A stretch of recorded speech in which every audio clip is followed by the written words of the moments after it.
बच्चों, ये बार बार समय नहीं मिलता। जो आपको ज्ञान मिला है वो सच्चा मिला है। आपने जो ये समागम जो पर्व मनाया है, ये गुरु पर्व मनाया है, तो गुरु जी की महिमा बहुत होती है। इसमें भक्ति मार्ग के अंदर सबसे पहला गुरु होता है। और फिर बता के गुरु वचन पर डट गए कट गए फन 84 के। एक को मैंने कम से कम 1.5 घंटा ज्ञान सुनाया। पहले की बात है, शुरू में जब स्टार्ट किया ये अनमोल वचन, वो सुनता रहा कहने लगा ऐसे है भगत जी, बात तेरी लागे सच्ची, पर आज तक मैंने कभी सुनी नहीं किसी से। सतलोक में ऐसा है, सुख है, और मैं हूं पक्का धुन का, और मैं नाम लो नहीं। जब शुरुआत सी करी थी हमने, मैंने कहा अभी क्यों नहीं ले, जब ज्ञान सच्चा आपने मान लिया कि इसलिए ना लूं कि आज तक किसी ने पहले बताया नहीं, और मैं हूं पक्का जिस काम का लगा करूं मैं अधूरा नहीं छोड़ता। और कहीं मैं सच्ची भक्ति कर वहां पहुंच जाऊं, मैंने कोई भी ना पाओड़े वहां पर, मुझे कोई ना मिले, मेरा जी नहीं लग गए, मैं ना जाऊं वहां पर। फिर मैंने उसको कहा भी यहाँ तू क्या पाएगा, फिर कल न गधा बन गया, कुत्ता बन गया, तो यहाँ के टिंडे लेगा। ने बोला कोई बात नहीं, यहाँ घूमते फिरते दिखे जाएंगे, दिल लगा रहेगा। तो हमारी बुद्धि इतनी स्लिप होगी और हम इतने इस गंदे लोक में इतने रच गए। और उसकी बात कुछ दम भी था कि आज तक किसी ने बताया नहीं। कोई ऐसा स्थान भी है, स्वर्ग तक तो हमने सुना, स्वर्ग में जाते हैं फिर वापस आ जाते हैं, ये भी खूब पता है हमने भी, जैसे जितने जिसके पुण्य होंगे इतने रहेंगे। तो पुण्यात्माओं, हम इतने गिरावट में आ गए अज्ञानता के कारण। तो अब इस सत्र से और आपको वहाँ सतलोक के सत्र के लेवल का बनाना, परमात्मा के ये शक्ति रूपी क्रेन आपकी बुद्धि ने उठा रही है, ये जीव की सत्र से नहीं उठ सकती। ऐसा ज्ञान दे दिया परमात्मा ने, ऐसी भक्ति दे दी, ऐसे सुख देगा आपको जो कभी सोचे ना देखे ना सुने। आपने सुने होंगे लेकिन आपने महसूस कभी नहीं हुए, आपको प्राप्त कभी नहीं हुए। आपके घर में सुख देगा, आपकी रक्षा करेंगे परमात्मा ने, आपको दिखा देंगे कि आज जो शरण में ना होता था तेरे साथ ये घटना घटनी थी। तो फिर अपने आप मान लेंगे कबीर इज गॉड। कबीर तो गॉड है ही है।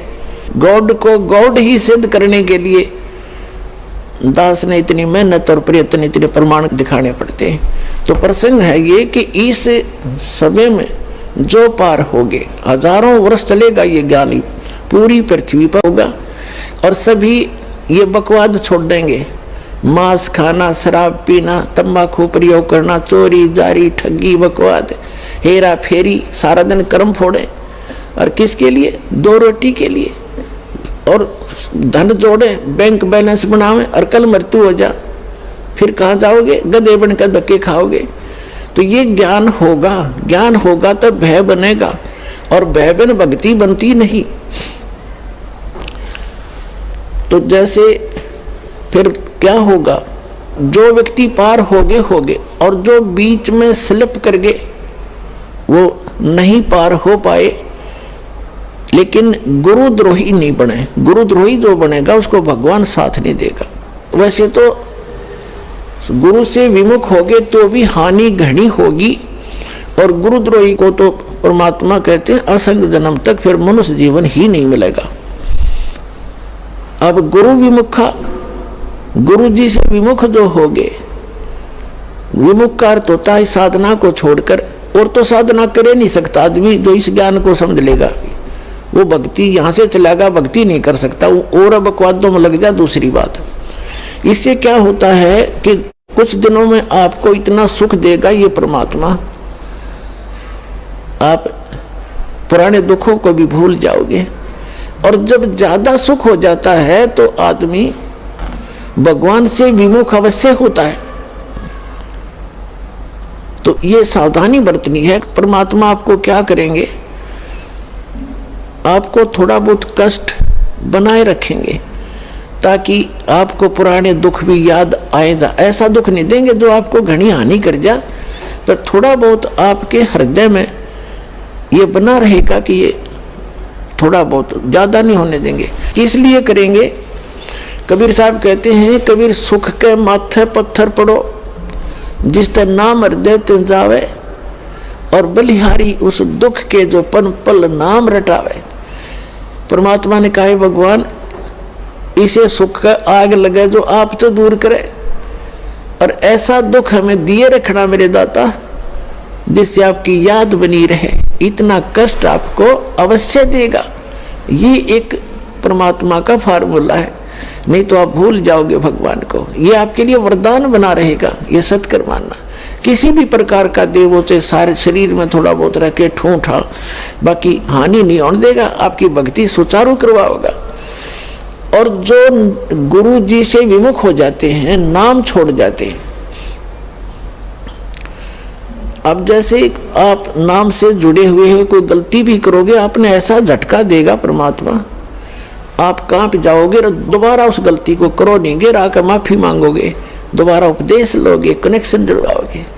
और जो क्या करते हैं, जैसे 2-3 बार नाम खंड कर दिया और फिर जानबूझ के भी कर, मजबूरी में हो जा, अज्ञानता से हो जाता है, उसका विकल्प है दोबारा दीक्षा ले लीजिए, आपका कनेक्शन कट गया, दोबारा जुड़वा लीजिए, अपना अक्षमा याचना करें 100 बार। और जानबूझ कर गलती करोगे फिर आप विमुख होगे भगवान से। आप बेशक गुरुद्रोही नहीं हुए तो धीरे धीरे क्या होगा, आपका कनेक्शन कट गया। कनेक्शन कटने से उससे पहले जो आपने भक्ति साधना की भगवान की, ये सत साधना जो आपको दे रही, इससे आपके बहुत गने भक्ति पुण्य इकट्ठे हो गए और आपने नाम भी त्याग दिया, यहाँ आना भी बंद कर दिया, और घर पे भी आप रहने लगे। कभी मंत्र करोगे, कुछ दिन तो करोगे लगातार, लेकिन फिर काल नहीं करने देगा और बकवादों में बढ़ जाओगे, और फिर भी आप सुखी होगे। क्यों होगे सुखी? क्योंकि आपने जितनी बैटरी चार्ज कर ली 1 वर्ष 2 वर्ष 4 वर्ष यहाँ रह करके इस सत भक्ति से, तो वो तो आपके साथ है। लेकिन भविष्य में आपका चार्जर ठीक नहीं रहा तो एक दिन वो पिछले पुण्य समाप्त होंगे और कैर फिर शुरू होंगे। अब जैसे कई भक्त अब तो खैर नहीं जाएंगे, तो ज्ञान हो गया, बुद्धिमान हो गए। शुरू में हमारे साथ बड़ी समस्याएं रही। कोई शुरू में आए, उनको इतना सुख दिया, 1-2 वर्ष रहे, फिर छोड़ छाट गए। कोई लोक इलाज में आके, कोई वैसे बकवादों में। तो वो क्या कहा करते कि हमने नाम भी छोड़ दिया, हम तो फिर भी सुखी हैं, क्या रखा उसमें। अब उनकी ऐसी ब्रांड मैटी हो रही है, दुर्गति, अब दोबारा आने लग रहे हैं, वह पूंजी खत्म होगी।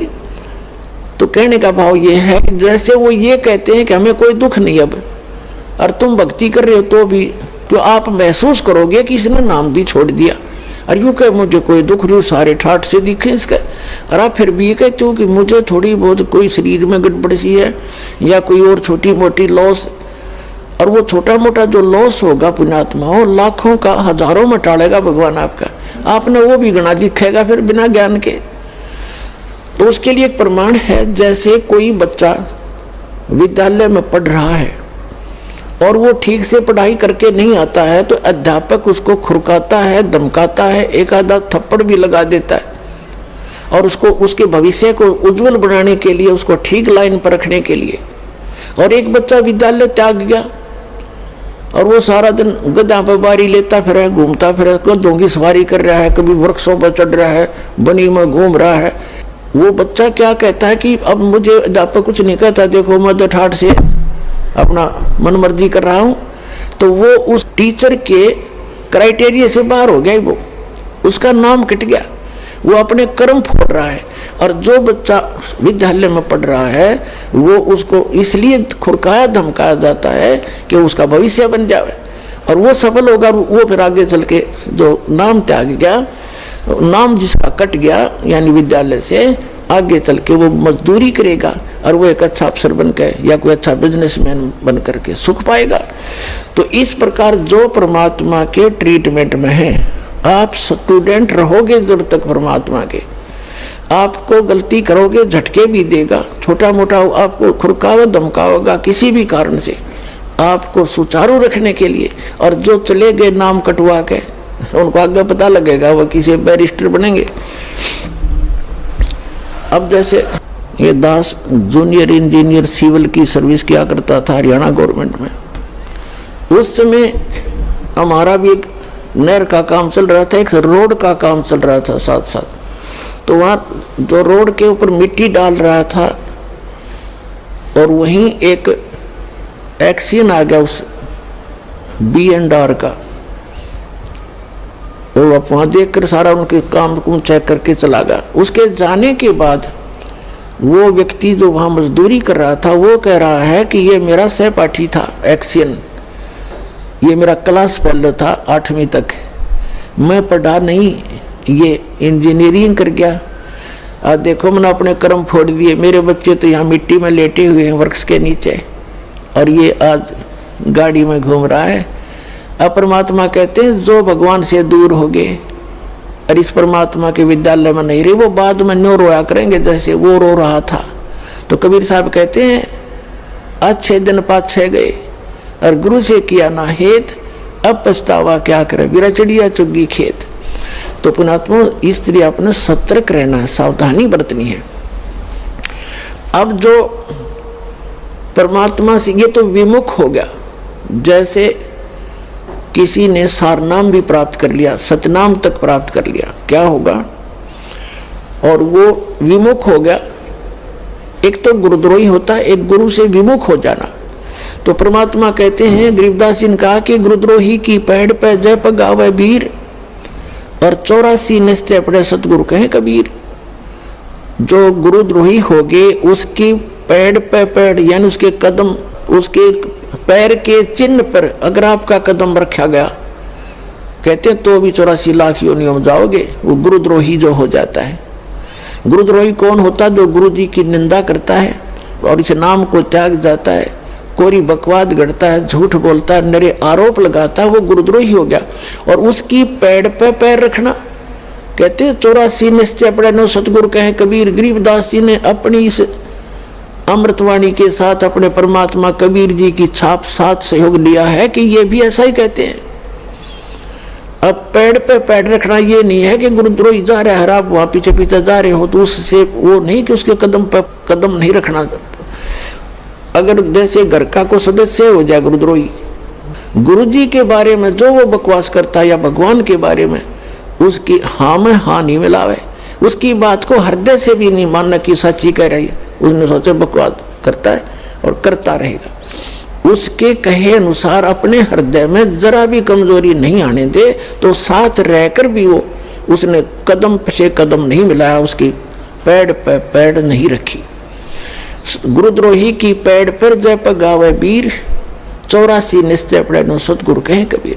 ये इस तरह पैड़ होता है, इन्होंने किसी कदम पर कदम रखेगा उससे तो चिंतित हो जाओ तुम, ऐसा नहीं। फिर गुरु विमुखा, सतगुरु विमुखा युग युग रोए, ओहे मानुष जन्म पाके खोए। जो गुरु जी से विमुख हो गए, कहते हैं वो युग युग रोए और मनुष्य जीवन पाके खोए। अब जैसे जो सतगुरु विमुख हो गए, युग युग कैसे रोएगा? अब जैसे प्रथम मंत्र आपको दिया, इसकी आप 108 मंत्र की माला डेली फेरते हो, ज्यादा बेसिक कर लेते हो क्योंकि ये तो करने का है काम। फिर सतनाम का आपको कितनी कीमत बता रखी है। सतनाम पालड़े रंगोरी हो, 14 लोग चढ़ावे राम रंगोरी हो, 3 लोग पास रंगोरी हो, तो ना तुला तुला राम रंगोरी हो। तो जिसने तीनों नाम प्राप्त कर लिए, अब वो कितना भक्ति का धनी हो गया।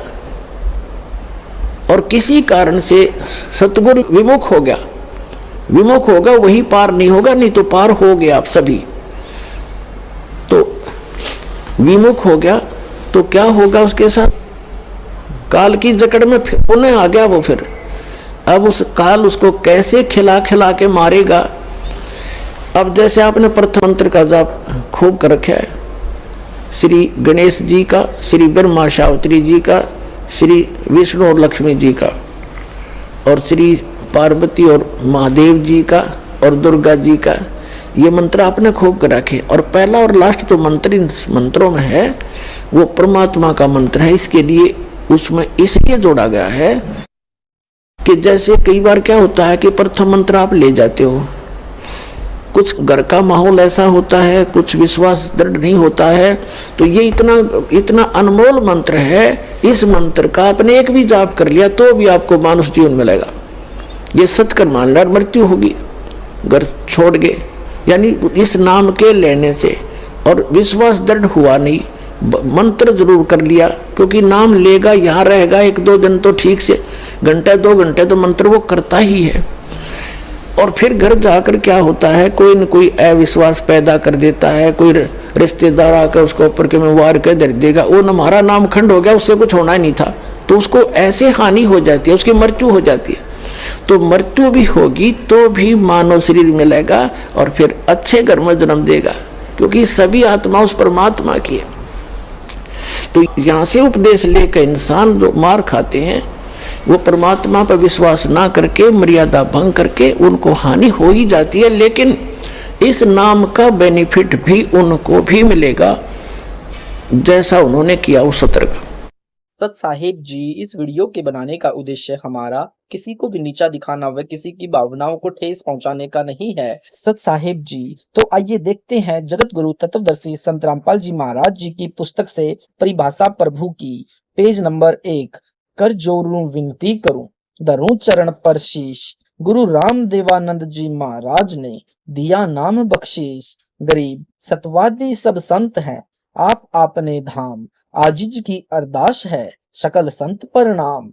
इस पवित्र पुस्तक यानी परिभाषा प्रभु की रचना करते समय यह विशेष ध्यान रखा गया है कि किसी भी भक्तात्मा को ठेस न पहुंचे, परंतु फिर भी कुछ ऐसी कड़वी सच्चाई है जो आवश्यक हो गई कि भक्त समाज को दवाई के रूप में दी जाए। जैसे रोगी को कड़वी गोलियां कैप्सूल पीने की दवाई उसके हित के लिए दी जाती है तथा रोगी न चाहते हुए भी खाता है, जिससे वह स्वस्थ होकर अपने जीवन की रक्षा कर लेता है। ठीक इसी प्रकार इस पुस्तक में वह प्रमाणित तथ्य हैं जो प्रत्येक भगवत प्रेमी को स्वीकार्य होंगे। फिर यह भक्त समाज यानी चाहे किसी भी धर्म से संबंधित है, अपने आप को धन्य मानेगा कि मुझे वह जड़ी यानी दवाई मिल गई है जिसकी तलाश युगों से थी। इस पुस्तक को पढ़ते समय यह भूल जाना कि मैं किस धर्म से संबंधित हूँ तथा जो ज्ञान मेरे धार्मिक गुरु ने बताया है वह श्रेष्ठ है, क्योंकि हम एक पिता की संतान हैं।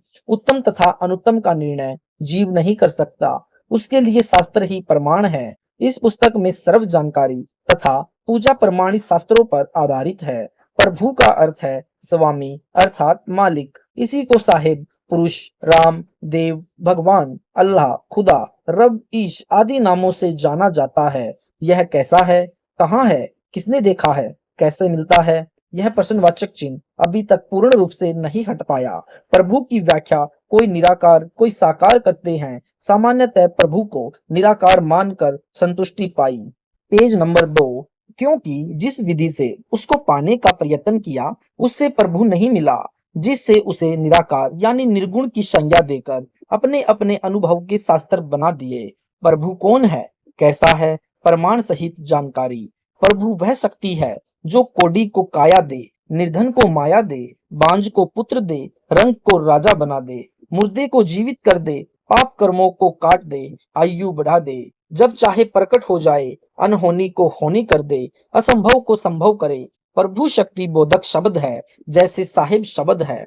किसी एक विभाग को लीजिए, जैसे तहसीलदार साहिब, उपायुक्त यानी डीसी साहिब, उपायुक्त साहिब, मंत्री साहिब, मुख्यमंत्री साहिब, प्रधानमंत्री साहिब, राष्ट्रपति साहिब, उपरोक्त सर्व साहिब ही कहलाते हैं, परंतु इनकी शक्ति में अंतर है। इसी प्रकार 3 लोक के प्रभु यानी देव, 3 विभागीय मंत्री समझो। नंबर 1 ब्रह्मा यानी रजगुण उत्पत्ति करता, नंबर 2 विष्णु सतगुण स्थिति करता, नंबर 3 शिव यानी तम गुण संहार करता है।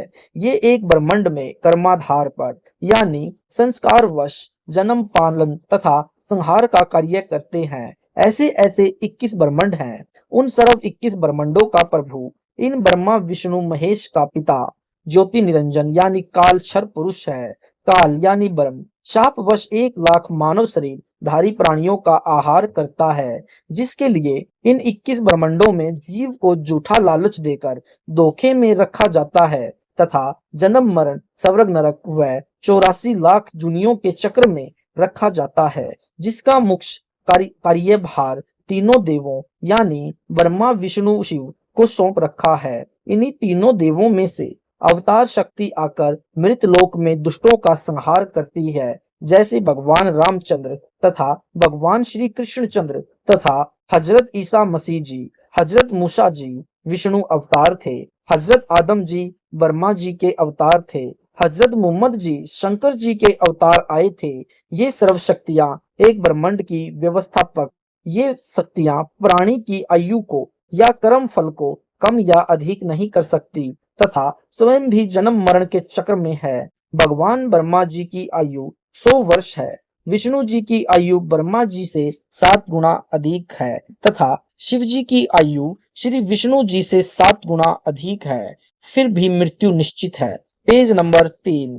इन तीनों भगवानों की माता प्रकृति देवी यानी दुर्गा है, जिसकी 8 भुजाएं तथा पिता काल यानी ब्रह्म है, जिसे क्षर पुरुष व ज्योति निरंजन आदि नामों से जाना जाता है। यानी प्रमाण के लिए देखे सृष्टि रचना इसी पुस्तक के पृष्ठ नंबर 93 पर तथा सौदागर को संकेत इसी पुस्तक के पृष्ठ नंबर 538 पर, श्री शिव महापुराण तथा श्री देवी भागवत महापुराण, ब्रह्मा महापुराण का लेख तथा गीता जी के श्लोक व अथर्ववेद का कांड नंबर 4 अनुवाक नंबर 1 पूरा तथा ऋग्वेद मंडल नंबर 10 सूक्त नंबर 90 पूरा। यह ज्योति निरंजन यानी काल 21 ब्रह्मांड का प्रभु है, जिसके राज्य में 5 महाब्रह्मांड हैं, जिनमें से 4 महाब्रह्मांडों में 5-5 ब्रह्मांड हैं तथा एक महाब्रह्मांड में काल भगवान स्वयं रहता है।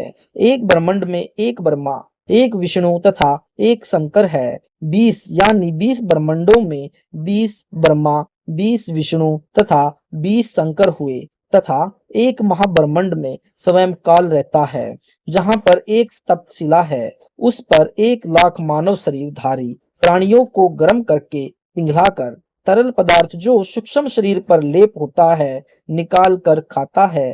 वहां पर ज्योति निरंजन यानी काल भगवान आकार में है, परंतु 20 ब्रह्मांडों में कभी आकार में नहीं आता। यह इसका अटल घटिया नियम है, क्योंकि इसने गुप्त रूप में रहकर 1 लाख प्राणियों का आहार करना होता है। इसलिए इसने प्रण किया है कि मैं किसी भी कीमत पर सबके सामने व्यक्ति रूप में नहीं आऊंगा, अर्थात आकार में नहीं आऊंगा। यानी प्रमाण के लिए देखें गीता जी अध्याय नंबर 7 का श्लोक नंबर 24-25 तथा न ही कोई भी साधक वेदों में वर्णित विधि से, न किसी तप से, न जप से, न किसी क्रिया से मुझे प्राप्त कर सकता। यानी प्रमाण के लिए देखें गीता के अध्याय नंबर 11 श्लोक नंबर 47, 48, 53, 54।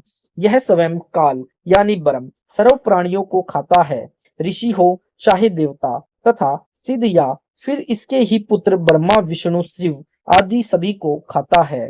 प्रमाण के लिए गीता अध्याय नंबर 11 का श्लोक नंबर 20, 21 तथा 32, 46। इसी काल यानी ब्रह्म की 1000 भुजाएं हैं। यानी काल का प्रमाण शिव महापुराण, देवी भागवत महापुराण, ब्रह्मा महापुराण, संक्षिप्त महाभारत, श्री सुधा सागर इसी पुस्तक के पृष्ठ नंबर 119 से 127 तक। इसी काल भगवान ने प्रत्येक ब्रह्मांड में एक एक ब्रह्म लोक बनाया।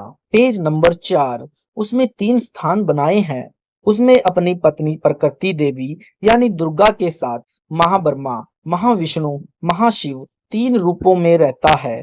साथ में दुर्गा के भी 3 रूप बनाकर महासावित्री यानी महाब्रह्माणी, महालक्ष्मी, महाशिवा अर्थात पार्वती को अपने साथ रखता है। उन तीनों स्थानों का वातावरण भिन्न भिन्न बनाया है। एक स्थान रजोगुण प्रधान है। जब यह काल उस स्थान पर रहता है, उस समय रजोगुण प्रभावित होकर पुत्र की उत्पत्ति करता है। उसका नाम ब्रह्मा रखता है। उसे अपनी शक्ति से अचेत रखता है। जब वह जवान हो जाता है, तब यह काल महाविष्णु रूप धारण करके अपनी नाभि से एक कमल का फूल उत्पन्न करता है, उस पर ब्रह्मा को बैठा देता है, फिर चेत कर देता है। फिर प्रकृति देवी यानी दुर्गा को साथ लेकर एक सतोगुण प्रधान क्षेत्र का निर्माण उसी ब्रह्मलोक में किया। वहां रहकर जो पुत्र उत्पन्न करता है वह सतोगुण प्रधान होता है, उसका नाम विष्णु रखता है। जब वह बालकपन में होता है, इसे भी अचेत करके शेष शैया पर डाल देता है, फिर जवान होने पर चेत कर देता है। फिर उसी ब्रह्मलोक में तमोगुण प्रधान क्षेत्र कैलाश पर्वत पर बनाया है। वहां अपनी पत्नी प्रकृति देवी यानी दुर्गा के साथ रमण करके पुत्र उत्पन्न करता है, उसका नाम शिव यानी रुद्र रखता है। इसे भी कैलाश पर्वत पर अचेत रखता है तथा जवान होने पर चेत कर देता है। फिर तीनों को चेत करके एक स्थान पर एकत्रित कर देता है। प्रकृति यानी दुर्गा के माध्यम से इनके द्वारा सर्व कार्य सृष्टि स्थिति व संहार करवाता है। प्रकृति गुप्त रूप से ही अपने 3 रूप बनाकर सागर में छुप जाती है, फिर सागर मंथन के समय निकलती है। तब तीनों के साथ सावित्री की ब्रह्मा के साथ, लक्ष्मी की विष्णु के साथ तथा पार्वती की शिव के साथ शादी होती है तथा काल यानी ब्रह्म सृष्टि प्रारंभ होती है। इस काल यानी ब्रह्म क्षर पुरुष से ऊपर शक्ति पर ब्रह्म अर्थात अक्षर पुरुष है, जिसके 7 शंख ब्रह्मांड है। यह भी वास्तव में अविनाशी नहीं है, परंतु काल यानी ब्रह्म अर्थात क्षर पुरुष से अधिक स्थायी है। यह प्राणियों को नहीं खाता। इन दोनों से ऊपर शक्ति अर्थात कुल मालिक वास्तविक प्रभु पूर्ण ब्रह्म यानी सतपुरुष निअक्षर पुरुष कबीर साहिब यानी कबीर देव है, जो असंख्य ब्रह्मांडों के प्रभु अर्थात कुल स्वामी है। Page number 5। यह वह प्रभु है जिसमें वह सर्व समर्थता है जो पहले वर्णन कर चुके हैं। अन्य पर ब्रह्मा ब्रह्म यानी काल तथा ब्रह्मा विष्णु शिव में नहीं है। सभी भगवानों के कुछ गुण तो मिलते जुलते होते हैं, क्योंकि वे भी कुछ शक्ति युक्त हैं, परंतु सर्वशक्ति युक्त अर्थात सर्वशक्तिमान प्रभु अर्थात पूर्ण ब्रह्म यानी सतपुरुष कबीर साहिब यानी कबीर देव है, जो सत्यलोक यानी सत्य धाम में रहते हैं तथा अपना ही अन्य रूप बनाकर ऊपर के 3 लोकों यानी अलखलोक, अगमलोक, अनामी लोक में विराजमान है। कुल के मालिक कबीर साहिब यानी कबीर देव है। प्रमाण के लिए चारों वेद, श्रीमद् भागवत गीता, चारों पुराण, प्रत्यक्षदर्शी संतों के प्रमाण इसी पुस्तक में देखे। भगवान रामचंद्र जी के पिता श्री राजा दशरथ उन्हीं के वियोग में प्राण त्याग गए। इसी रामायण की जानकारी महर्षि वाल्मीकि जी ने श्री रामचंद्र जी के जन्म से 10,000 वर्ष पूर्व दे दी थी तथा सतयुग में महर्षि गौतम जी ने अपनी पत्नी को श्राप दिया था कि तू पत्थर की बनेगी। फिर आशीर्वाद दिया था कि श्री विष्णु जी ही श्री रामचंद्र अवतार धार कर आएंगे, तब तेरे ऊपर अपनी खड़ाऊ झाड़ेंगे। उनकी चरण रज से अहिल्या फिर स्त्री बनेगी तथा मेरे पास आएगी। फिर अहिल्या की विशेष प्रार्थना पर त्रेता युग को द्वापर से पहले कर दिया। इससे सिद्ध है कि यह अवतार भी काल यानी ब्रह्म के हाथों कठपुतली है तथा जो कुछ करवाना है वह निर्धारित होता है। उसमें ये अवतार यानी रसूल कोई फेर बदल नहीं कर सकते। जैसे भगवान रामचंद्र जी अपने भाई लक्ष्मण को भी जीवित नहीं कर सके, उसके लिए वेद बुलाया गया तथा संजीवनी बूटी की आवश्यकता पड़ी। भगवान रामचंद्र जी समुद्र पर पुल नहीं बना सक पाए। नल तथा नील की आवश्यकता पड़ी। जब नल नील भी नहीं बना पाए तो मुनिंद्र ऋषि ने अपनी शक्ति से पत्थर तैराकर तब पुल बना। यह मुनिंद्र ऋषि त्रेता युग में स्वयं पूर्ण ब्रह्म कबीर साहिब यानी कबीर देव ही आए थे। पांडव यज्ञ में भगवान कृष्ण तथा 3 लोक के सर्व देवताओं, ऋषियों, ब्राह्मणों, सिद्धों, नाथों तथा 3 लोक के प्रभु ब्रह्मा विष्णु शिव से भी शंख नहीं बजा था। सुदर्शन सुपच द्वापर युग में करुणामय ऋषि का शिष्य था। द्वापर युग में पूर्ण ब्रह्म यानी कबीर साहिब करुणामय नाम से आए थे। Page number 6। जिस दिन भगवान कृष्ण तथा पांचों पांडव सुदर्शन जी को आमंत्रित करके लीवा लाने गए थे। उस दिन करुणा में अर्थात कबीर साहिब ने सुदर्शन जी को गुप्त प्रेरणा करके 10 दिन के लिए कहीं और भेज दिया तथा स्वयं सुदर्शन का रूप धारण करके उसकी कुटिया पर विराजमान हो गए। फिर पांडव यज्ञ में आकर भोजन पाया। द्रौपदी तथा श्री कृष्ण जी ने उस पूर्ण ब्रह्म कबीर साहिब को, जो एक चूड़े यानी बंगी सुदर्शन जी के रूप में विराजमान थे, के चरण धोकर चरणामृत पिया तथा तब शंख बजा, जिससे यज्ञ संपूर्ण हुई। यह गुण पूर्ण प्रभु के होते हैं। जिस कार्य में सर्व असमर्थ हो जाए उसे समर्थ शक्ति पूर्ण किया करती है। भगवान कृष्ण जी राजा मोरध्वज के पुत्र ताम्रध्वज को आरे से चिरवाकर पुनः जीवित कर दिया था, क्योंकि उसके बच्चे की आयु शेष थी, उसे जीवित कर दिया। परंतु महाभारत के युद्ध में अपने सगे भांजे सुभद्रा के पुत्र अभिमन्यु को जीवित करने में असमर्थ रहे तथा दुर्वासा के शाप से भगवान श्री कृष्ण जी का पूरा यादव कुल विनाश हो गया, जिसमें भगवान श्री कृष्ण जी के पुत्र प्रद्युम्न तथा पुत्र अनिरुद्ध समेत 56 करोड़ यादव तथा स्वयं भगवान कृष्ण भी विनाश को प्राप्त हो गए। वहां श्री कृष्ण जी कोई बचाव नहीं कर पाए। इसलिए सर्व भगवानों के कुछ गुण मिलते जुलते होते हैं, परंतु समर्थ के सामने कोई असंभव कार्य नहीं होता। जैसे सुदामा जी का एक मकान बनाकर तथा कुछ धन देने मात्र से प्रभु संज्ञा को प्राप्त श्री कृष्ण जी पुरी में अपना जगन्नाथ मंदिर समुद्र से नहीं बचा पाए, उसे भी पूर्ण परमेश्वर कबीर साहिब जी ने ही समुद्र को रोककर सुरक्षित किया। Page number 7। अब पढ़ो संक्षिप्त महिमा समर्थ की। कबीर साहिब यानी कबीर देव पूर्ण परमात्मा अनंत कोटि ब्रह्मांड के स्वामी कुल के प्रभु है। नंबर 1, एक सम्मन नाम का मणियार कबीर परमेश्वर जी का शिष्य था। उसकी पत्नी का नाम नेकी तथा इकलौता पुत्र शेव था। तीनों प्राणियों ने कबीर साहिब का उपदेश प्राप्त था। एक दिन कबीर साहिब अपने 2 सेवकों कमाल तथा शेख फरीद को साथ लेकर सम्मन के घर पहुंचे। सम्मन के घर भोजन के लिए आटा भी नहीं था। अपनी पत्नी नेकी की सलाह से सम्मन अपने पुत्र शेव को साथ लेकर रात को चोरी करने गए। पुत्र शेव को बनिए ने पकड़ लिया।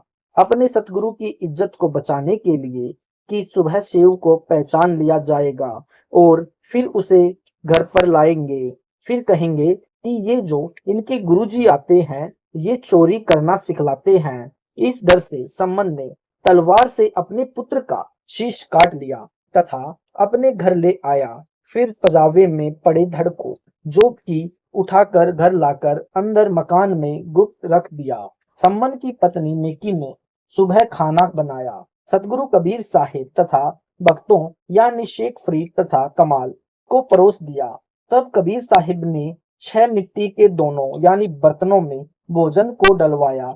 फिर आवाज लगाई कि बेटा सेव आओ भोजन पाओ। उसी समय सेव के धड़ पर शीश जुड़ गया और जीवित होकर पंगत में बैठकर भोजन खाने लगा। गर्दन पर निशान भी नहीं था। माता पिता असमंजस में पड़ गए कि यह वही सेव है या कोई और है। मकान के अंदर जाकर देखा तो वहां शव यानी धड़ तथा शीश नहीं था। वही लड़का जीवित होकर सामने विराजमान था। बोलो सतगुरुदेव की जय। सत साहेब यहाँ भ्रमणा पैदा हो सकती है कि सेव की भी आयु बकाया होगी, इसलिए कबीर साहिब ने जीवित कर दिया। नंबर 2, दिल्ली के बादशाह सिकंदर लोधी का एक शेख तकी नामक धार्मिक गुरु था। उसकी पुत्री 12 वर्ष की आयु की होकर मृत्यु को प्राप्त हो चुकी थी। Page number 8। कब्र में दबा दी।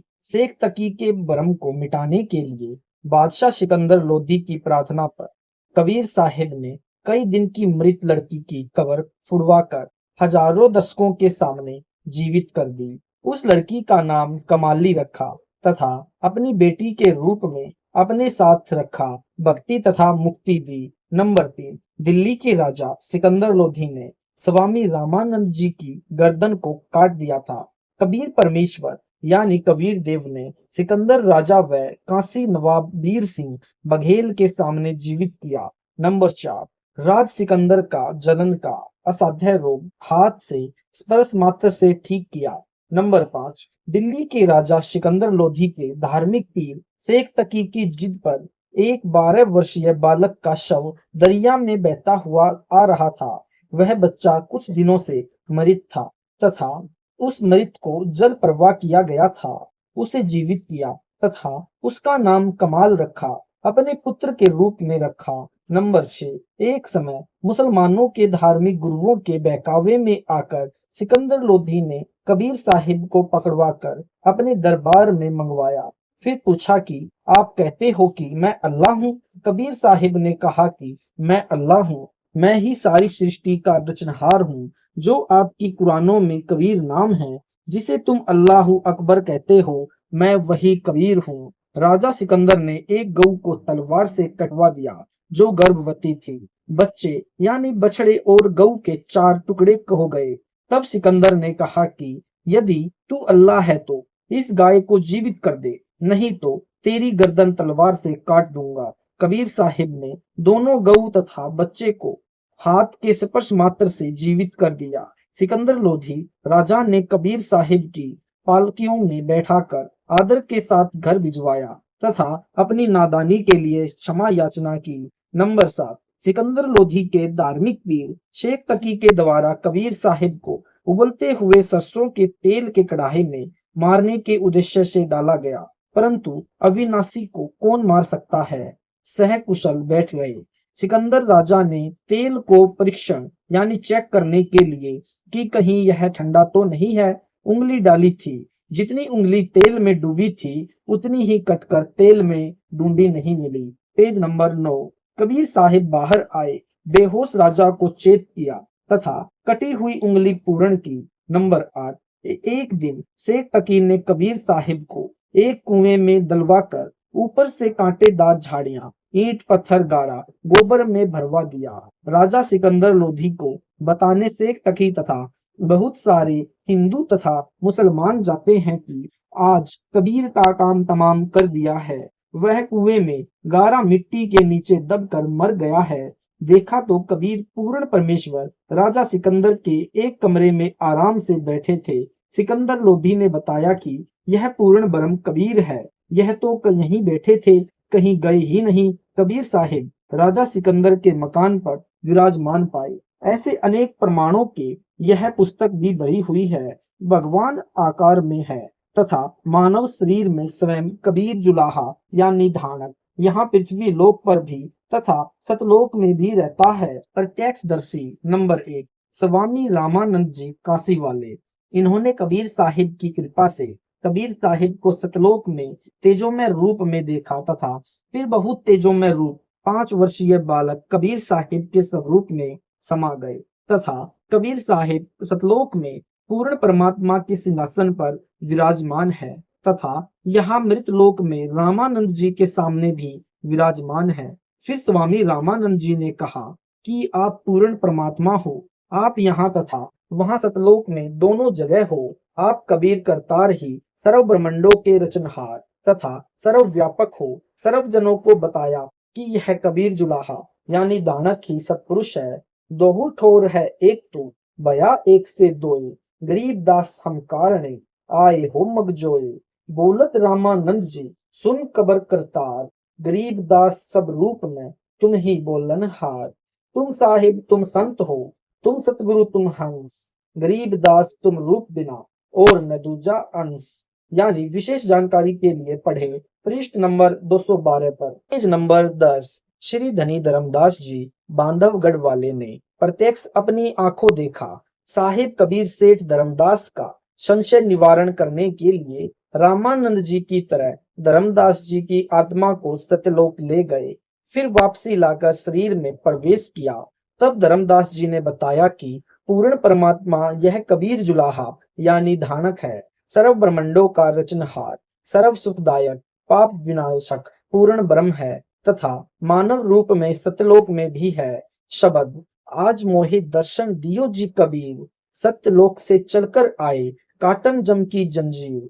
थारे दर्शन से मारे पाप कटत है, निर्मल होवे जी शरीर। अमृत भोजन मारे सतगुरु जी में, शब्द दूध की खीर। हिंदू के तुम देव कहाए, मुसलमान के पीर। दोनों दिन का झगड़ा छिड़ गया, टोया ना पाया शरीर, धर्मदास जी की अर्ज गोसाई, बेड़ा लगाइयो परले तीर। यानी विशेष जानकारी के लिए पढ़ें पृष्ठ नंबर 243 पर। नंबर 3, श्री नानक जी यानी तलवंडी वाले सुल्तानपुर के पास बेई नदी में स्नान करने गए। वहां पर दरिया में गोता लगाया। वहां से कबीर परमात्मा सत्यलोक यानी सचखंड ले गए। फिर तीसरे दिन आत्मा को वापिस शरीर में लाकर छोड़ दिया तथा कहा कि यदि पूर्ण मुक्ति चाहिए तो मेरे पास बनारस यानी काशी में आना, आपको सत्य नाम दूंगा। उससे आप यानी श्री नानक जी का जन्म मरण मिटेगा तथा काल जाल से छुटकारा होगा। श्री नानक जी उसी समय सुल्तानपुर के नवाब की मोदी खाने की नौकरी त्याग कर काशी यानी बनारस गए। वहां पर उसी कबीर परमेश्वर को देखा जो सचखंड लेकर गया था तथा सचखंड यानी सतलोक में भी वही सूरत यानी रूप थी तथा यहाँ पृथ्वी लोक में धानक यानी जुलाहा रूप में वही परमात्मा बैठा है। तब कहा था यानी गुरु ग्रंथ साहिब पृष्ठ नंबर 24 राग श्री मैला पहला पौड़ी नंबर 29 से कुछ अंश। फाई सूरत मुलुक की वेश, ये ठगी वाड़ा ठगी देश, खरा सियाना बहुते बार, धानक रूप रहा करतार, नानक नीच कह विचार, धानक रूप रहा करतार। सत साहिब जी, आपने देखा जगत गुरु तत्वदर्शी संत रामपाल जी महाराज जी के ज्ञान को। अगर यह वीडियो आपको अच्छा लगा हो तो इस वीडियो को लाइक करें, शेयर करें, कमेंट करें। अगर आप हमारे चैनल पर नए हैं तो हमारे चैनल को सब्सक्राइब करना न भूलें। सत साहिब जी।